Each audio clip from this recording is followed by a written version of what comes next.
Season ಐಪಿಎಲ್ನಲ್ಲಿ ಚೊಚ್ಚಲ trophy ಗೆಲುವಿನ ಮೂಲಕ ಟ್ರೋಫಿ ಬರ ನೀಗಿಸಿಕೊಂಡಿದ್ದಂತ ಆರ್ಸಿಬಿ ಈ ಸಲ 2ನೇ ಕಪ್ ಮೇಲೆ ಕಣ್ಣಿಟ್ಟಿದೆ. ಅದು ಅಲ್ಲದೆ ತಂಡದಲ್ಲಿ ಆಲ್ಮೋಸ್ಟ್ ಸೇಮ್ ಟೀಮ್ ಕಂಟಿನ್ಯೂ ಆಗ್ತಾ ಇದ್ದು ಪ್ಲೇಯಿಂಗ್ 11ನಲ್ಲಿ ಒಂದು ಬದಲಾವಣೆ ಅಷ್ಟೇ ನಿರೀಕ್ಷೆ ಮಾಡಬಹುದು. ಬ್ಯಾಟಿಂಗ್, ಬೌಲಿಂಗ್, ಫಿನಿಶರ್ಸ್ ಹೀಗೆ ಎಲ್ಲವೂ ಕೂಡ ಫಸ್ಟ್ ಕ್ಲಾಸ್ ಆಗಿದೆ. ಅದರಲ್ಲೂ ಬ್ಯಾಟಿಂಗ್ ಕಾಂಬಿನೇಷನ್ ಸಿಕ್ಕಾಪಟ್ಟೆ ಚೆನ್ನಾಗಿದೆ. ಆರ್ಸಿಬಿ ಬ್ಯಾಟಿಂಗ್ ನ ಸ್ಟ್ರೆಂತ್ ಬಗ್ಗೆ ಈ ವಿಡಿಯೋದಲ್ಲಿ ಹೇಳ್ತೇನೆ. ನಾನು ಶಾಂತ. ನೀವು ಸುದ್ದಿಯಾನದ ಸಬ್ಸ್ಕ್ರೈಬರ್ ಆಗೋದಕ್ಕೆ ಮರಿಬೇಡಿ. 2025ರ ಐಪಿಎಲ್ ಬಳಿಕ ಪ್ರಮುಖ ಆಟಗಾರರನ್ನ ಉಳಿಸಿಕೊಂಡು ಮಿನಿ ಹರಾಜಿನ ಮೂಲಕ ತಂಡವನ್ನ ಮತ್ತಷ್ಟು ಬಲಪಡಿಸಿರುವಂತ ಆರ್ಸಿಬಿ ಇನ್ನೂ ಸ್ಟ್ರಾಂಗ್ ಆಗಿದೆ. 19ನೇ ಆವೃತ್ತಿ ಮಾರ್ಚ್ 28ರಂದು ಬೆಂಗಳೂರಿನ ಚಿನ್ನಸ್ವಾಮಿ ಸ್ಟೇಡಿಯಂನಲ್ಲಿ ಆರಂಭ ಆಗಲಿದೆ. ರಜತ್ ಪಾಟಿದಾರ್ ಅವರ ನಾಯಕತ್ವದಲ್ಲಿ ಆರ್ಸಿಬಿ ಈ ಸೀಸನ್ ಅಲ್ಲಿ ಡಾಮಿನೇಷನ್ ಮಾಡೋಕೆ ರೆಡಿ ಆಗಿದೆ. ಆರ್ಸಿಬಿಯ ಟ್ರೋಫಿ ಡಿಫೆಂಡಿಂಗ್ ಜರ್ನಿಯಲ್ಲಿ ಟಾಪ್ ಆರ್ಡರ್ ಬ್ಯಾಟಿಂಗ್ ಅಂತೂ ಸೂಪರ್ ಡೂಪರ್ ಆಗಿದೆ. ಆರ್ಸಿಬಿಯ ಬ್ಯಾಟಿಂಗ್ ಬೆನ್ನೆಲುಬು ವಿರಾಟ್ ಕೊಹ್ಲಿ. ಆರ್ಸಿಬಿ ತಂಡದ ಬ್ಯಾಟಿಂಗ್ ವೆಪನ್ನೇ ಕಿಂಗ್ ವಿರಾಟ್ ಕೊಹ್ಲಿ. 2008ರಲ್ಲಿ ಐಪಿಎಲ್ಗೆ ಪದಾರ್ಪಣೆ ಮಾಡಿದಾಗಿಂದ ಫ್ರಾಂಚೈಸಿ ಅಗ್ರ ಕ್ರಮಾಂಕದ ಶಕ್ತಿಯಾಗಿದ್ದಾರೆ. ಅದರಲ್ಲೂ 2016ರ ಸೀಸನ್ ಅಂತೂ ಅನ್ಬಿಲೀವಬಲ್ ಆಗಿತ್ತು. 2016ರಲ್ಲಿ 16 ಪಂದ್ಯಗಳಲ್ಲಿ 81.08ರ ಸರಾಸರಿಯಲ್ಲಿ 973 ರನ್ಗಳನ್ನ ಕಲೆ ಹಾಕಿದ್ರು. ಒಟ್ಟಾರೆಯಾಗಿ 267 ಐಪಿಎಲ್ ಪಂದ್ಯಗಳಲ್ಲಿ 39.54ರ ಸರಾಸರಿಯಲ್ಲಿ 8,661 ರನ್ಗಳನ್ನ ಕಲೆ ಹಾಕಿದ್ದಾರೆ. 132.85 ಸ್ಟ್ರೈಕ್ ರೇಟ್ ಅನ್ನ ಹೊಂದಿದ್ದಾರೆ. ಇದರಲ್ಲಿ 8 ಶತಕ ಹಾಗೆ 63 ಅರ್ಧ ಶತಕಗಳು ಬಂದಿವೆ. ಅವರಿಗಿರುವಂತ ಎಕ್ಸ್ಪೀರಿಯನ್ಸ್, ಕನ್ಸಿಸ್ಟೆನ್ಸಿ, ಪರ್ಫಾರ್ಮೆನ್ಸ್ ಅನ್ನ ನೋಡಿದಾಗ ಈ ಸಲ ಕೂಡ ಓಪನರ್ ಆಗಿ ಬ್ಯಾಟಿಂಗ್ ಪಿಲ್ಲರ್ ಆಗೋದ್ರಲ್ಲಿ ಅನುಮಾನವೇ ಇಲ್ಲ. ಕಳೆದ ವರ್ಷದಂತೆಯೇ ಸಿಡಿಯುತ್ತಾರ ಫಿಲ್ ಸಾಲ್ಟ್. ಇನ್ನು ಆರ್ಸಿಬಿ ಪರ ಮತ್ತೊಬ್ಬ ಓಪನರ್ ಫಿಲ್ ಸಾಲ್ಟ್ ಕೂಡ ಉತ್ತಮ ಆಟಗಾರ. ಕಳೆದ 3 ಆವೃತ್ತಿಗಳಲ್ಲಿ ಐಪಿಎಲ್ನ ಭಾಗವಾಗಿದ್ದಾರೆ.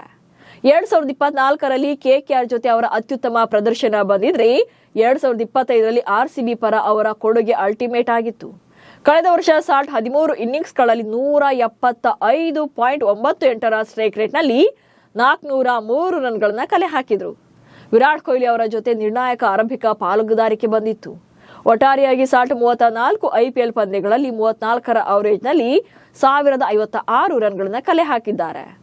ಅಂಡ್ 10 ಅರ್ಧ ಶತಕಗಳು ಕೂಡ ಬಂದಿವೆ. 175+ ಸ್ಟ್ರೈಕ್ ರೇಟ್ ಹೊಂದಿರೋದು ಇವರ ಪ್ಲಸ್ ಪಾಯಿಂಟ್ ಆಗುತ್ತೆ.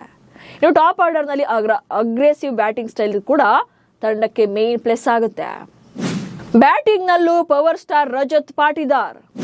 ಇನ್ನು ನಾಯಕ ರಜತ್ ಪಾಟಿದಾರ್ ಕೂಡ ಗೇಮ್ ವಿನ್ನಿಂಗ್ ಬ್ಯಾಟಿಂಗ್ ಎಬಿಲಿಟಿ ಹೊಂದಿದ್ದಾರೆ. 2021ರಲ್ಲಿ ಆರ್ಸಿಬಿ ತಂಡವನ್ನ ಸೇರಿದ್ರು. 2022ರಲ್ಲಿ 7 ಇನ್ನಿಂಗ್ಸ್ಗಳಲ್ಲಿ 55+ ಸರಾಸರಿ ಹಾಗೆ 152+ ಸ್ಟ್ರೈಕ್ ರೇಟ್ನಲ್ಲಿ 333 ರನ್ಗಳನ್ನ ಸ್ಕೋರ್ ಮಾಡಿದ್ರು. 2023ರ ಸೀಸನ್ ಆಡಿರಲಿಲ್ಲ. ಅಂಡ್ 2024ರಲ್ಲಿ ಮತ್ತೆ ತಂಡಕ್ಕೆ ಕಮ್ಬ್ಯಾಕ್ ಮಾಡಿದಂತ ಪಾಟಿದಾರ್ 2025ರಲ್ಲಿ ಕ್ಯಾಪ್ಟನ್ ಆಗಿ ನೇಮಕಗೊಂಡ್ರು. ತಮ್ಮ ಚೊಚ್ಚಲ ಕ್ಯಾಪ್ಟನ್ಸಿಯಲ್ಲಿ ಐಪಿಎಲ್ ಪ್ರಶಸ್ತಿಗೆ ಕರೆದೊಯ್ದರು ತಂಡವನ್ನ. ಕಳೆದ ಬಾರಿ 14 ಇನ್ನಿಂಗ್ಸ್ಗಳಲ್ಲಿ 312 ರನ್ಗಳನ್ನ ಬಾರಿಸಿದ್ರು. ಒಟ್ಟಾರೆಯಾಗಿ 42 ಐಪಿಎಲ್ ಪಂದ್ಯಗಳನ್ನಾಡಿರುವಂತಹ ಪಾಟಿದಾರ್ 30+ ಅವರೇಜ್ನಲ್ಲಿ 1111 ರನ್ಗಳನ್ನ ಕಲೆ ಹಾಕಿದ್ದಾರೆ. 154+ ಸ್ಟ್ರೈಕ್ ರೇಟ್ ಇದೆ. ಇದರಲ್ಲಿ 1 ಶತಕ ಹಾಗೆ 9 ಅರ್ಧ ಶತಕಗಳು ಸೇರಿವೆ.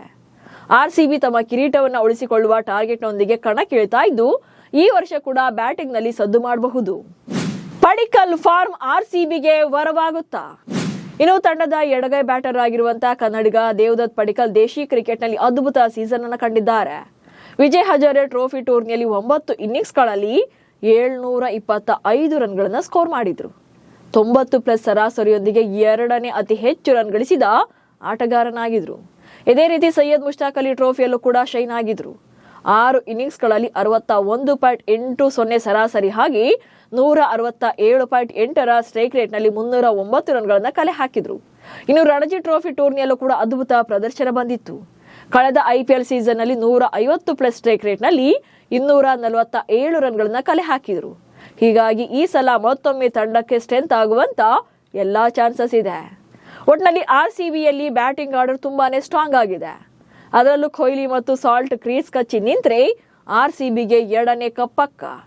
ನಿಮ್ಮ ಪ್ರಕಾರ ಆರ್ಸಿಬಿ ಪರ ಬ್ಯಾಟಿಂಗ್ ನಲ್ಲಿ ಯಾರಿಂದ ಅತಿ ಹೆಚ್ಚು ರನ್ಗಳನ್ನ ನಿರೀಕ್ಷೆ ಮಾಡ್ತಿದ್ದೀರಿ ಅನ್ನೋದನ್ನ ಕಮೆಂಟ್ಸ್ ಮೂಲಕ ತಿಳಿಸಿ. ಹಾಗೆ ಸುದ್ದಿಯನ್ನ ಫಾಲೋ ಮಾಡಿ. ನಮಸ್ಕಾರ.